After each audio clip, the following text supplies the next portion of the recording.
Hi guys, this is my attempt at a very low maintenance dry start method of growing glosso.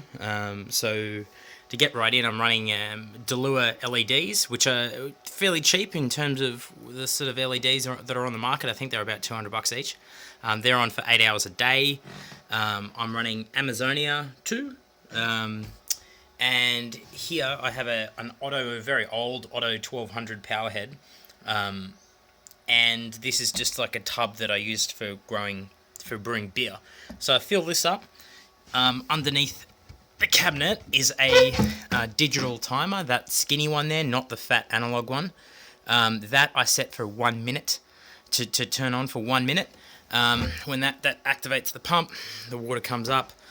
This is just standard garden hosing, very, very cheap stuff.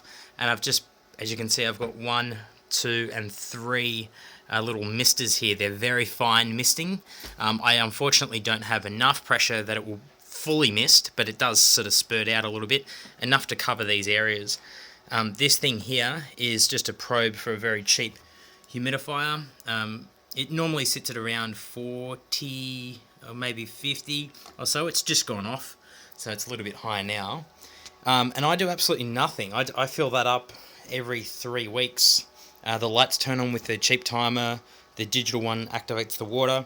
And this is probably about 2 months growth or so. I had failed multiple times. I almost lost all of my glosso doing it manually with a sprayer. The lids stay off all the time, or they're half on, and I just don't touch it at all. The glosso, if you can see, I don't know if you can see that, but is actually flowering. So it's really sort of spreading quite well. There's not much die-off. There was a little bit there, don't know why, but I don't have any algae problems or anything. You don't have to use, you can use T5s instead of LEDs, and I would have done that if I hadn't already bought them. And your substrate, you can kind of use whatever. So yeah, that's it. Cheers.